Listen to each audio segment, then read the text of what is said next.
Welcome to Globetrotting with Lynx. I am your host, and I guess I should get the name out of the way right from the start. I'm a science fiction fan, and I was honored with a fictional peerage by a group that I used to run, and that peerage was Lynx. Now I tend to use it in fandom circles, but also as a nickname, as I really like it, and it goes well with my new image from a few years ago. So, with that out of the way, welcome to this video podcast where I will bring you along on some of my travels in the past and all present travels. This video podcast comes out about once every month and is a companion to our regular podcast, which comes out about once every 2 weeks, and will cover everything from amazing locations to cruises to just helpful tips and hints. For those who don't know, I am also a travel advisor with Fora, and I love helping others book their own amazing getaways and vacations. So if you like what you see here and here on our companion podcast, feel free to shoot me an email at lynx@globetrottingwithlynx.com. That's Lynx. And I will help make your dreams a reality. So for this 8th episode, I picked something which was a very recent and fun experience. I recently went on a cruise with a friend, and this cruise was the 2026 ComicCon Cruise. This episode is going to tell you all about that cruise. It is the companion to the 14th episode of our podcast. So before I start, I want to thank our sponsors, Mal Books and Baronial Productions, for their support in this process and for providing us with the podcasting equipment to do this. So without further ado, I give you the 2026 ComicCon Cruise. So, ComicCon The Cruise sailed on the Celebrity Constellation, also known by her crew and her fans as the Connie. She is the final ship in the Millennium class for Celebrity Cruise Lines. She's a smaller ship and has the capacity of about 2,170 passengers and a crew of 999. That's almost 1,000 passengers less than the ships they use for the Star Trek cruise. Of course, less people isn't necessarily a bad thing. It means that on a ship the size of the Celebrity Constellation, it will feel slightly less crowded.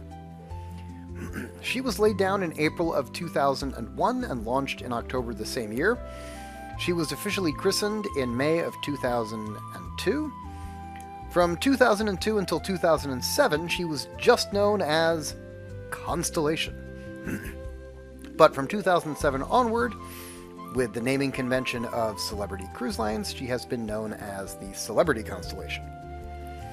There are many amazing venues on board, from the pool areas to the lounges to the specialty dining options. The pool is located on the 10th deck. Here you can also find the spa and fitness center. It's also where you find the Ocean View Cafe and Grill. This is the buffet aboard. And you will find most manner of food here, much like other cruise lines. Speaking of dining, there are 3 different main dining rooms between the 4th and 5th deck. On the 4th deck, you have Lumine, which offers modern cuisine in a classy venue. And you also have Deck 5, where you can find the San Marco restaurant, which is continental and globally inspired fare. It's on both 5 and 4. And Blue Restaurant, which specializes in contemporary cuisine. There are 8 different lounges and bars on board, and these range from the pool bar, which is by the pool, to the Fortune's Casino Bar, which is in the casino. There is also the Cellar Masters on board, which is the onboard wine bar, where you can find incredibly high-quality wines. If you're a fan of martinis, then the Martini Bar on Deck 4 is for you. If you're looking for something more intimate, while still remaining part of the action on board, then the Rendezvous Lounge is for you. This lounge has comfortable seating with conversation-friendly areas and amazing bartenders. Cafe El Bacchio is another great place to sit.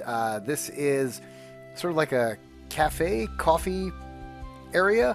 Amazing tea, by the way. Great service. Loved it. The Celebrity Theater is on decks 4 and 5. This is where the larger shows are held.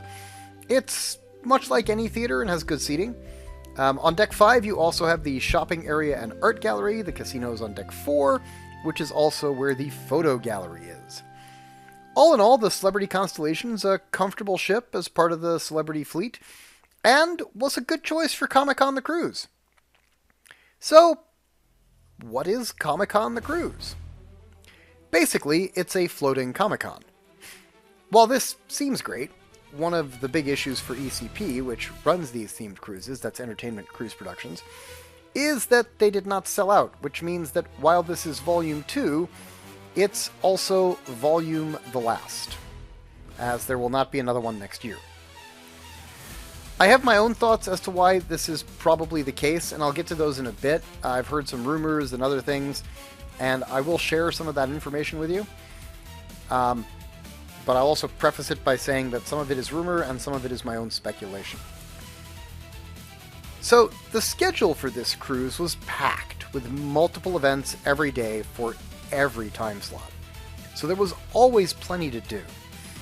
As you can see from some of the daily schedules I'm posting here, you know, every day was packed. Even those days where we were in port was packed. There were presentations by artists, actors, cosplayers, and everything in between. If you wanted to be part of the entertainment, there was karaoke, and there were participation panels, such as Artist at Sea, where you could learn to draw some basic cartoons. Due to predicted weather before we even sailed, our destination was changed from Nassau to Cozumel. On that new voyage, we did have some rough seas, and as a result, there was some seasickness that was experienced by some of the attendees. The crew was generally pretty good at helping with this, and for those who did not bring seasickness medication, the medical facility did provide that. One of the amazing things with these types of cruises is that you get to interact with the guest stars in a way that is more free than you would at a normal convention, where they can just up and leave the hotel. As with all cruises, everyone is stuck on board until you reach a port. What this means is that the guests have to accept a certain level of interaction with the attendees, and the attendees have to accept a certain level of treating the guests more like regular people and affording them their personal space. This is something that I felt the attendees did very well, and it shows by how much the guests were willing to give of themselves. The evening shows were well worth it, and an effort was put into keeping them entertaining. From a Family Feud-style show the first night, to a comedy show the second, a magic comedian the third, and Comic-Con Live the fourth, which was a variety show.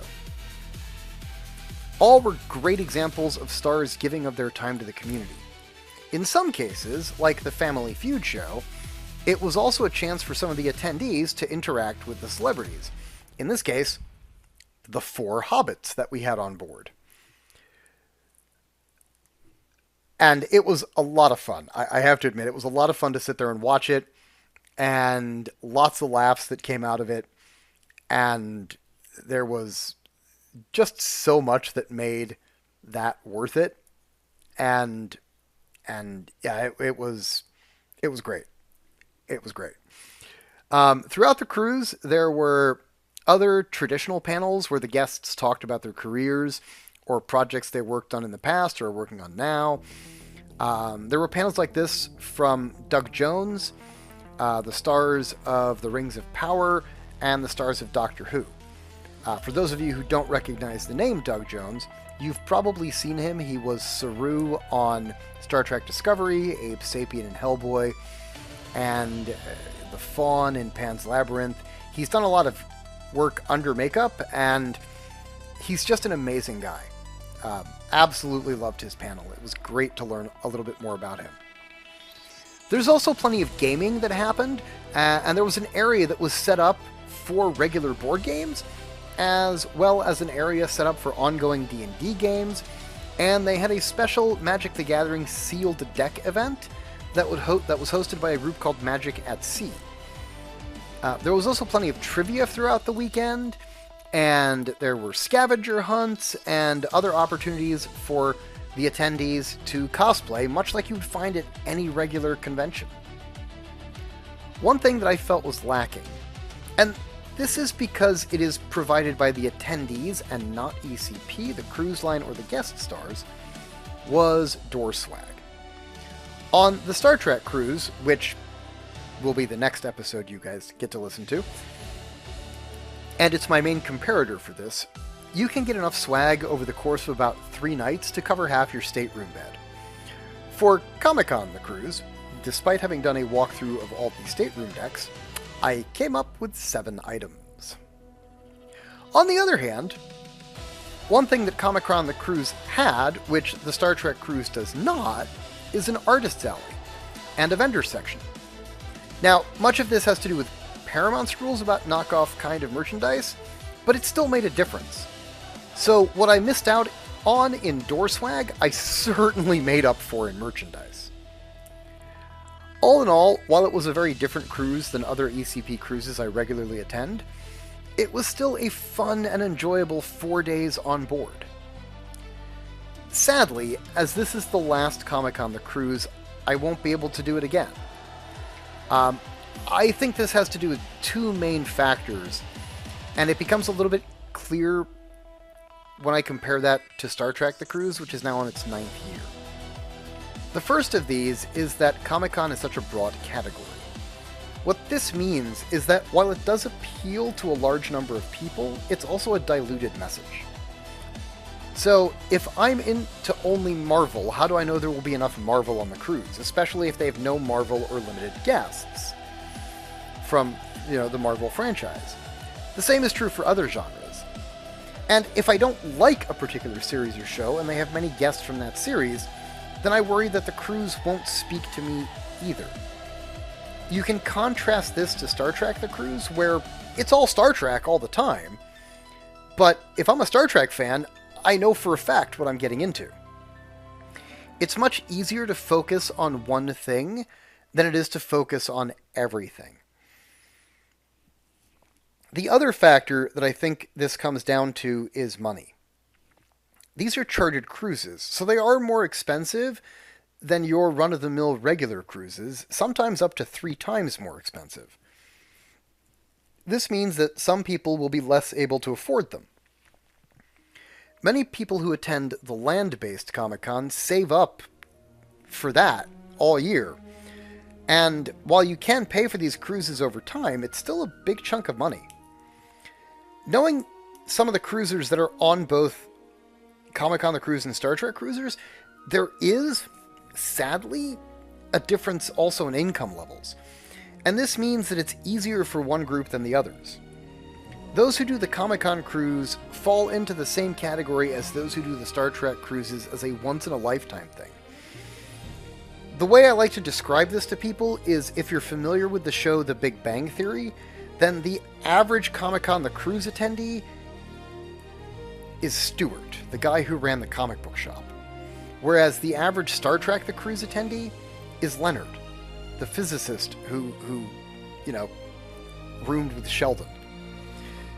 Now, this is my theory on why Comic-Con The Cruise, in the long run, didn't work.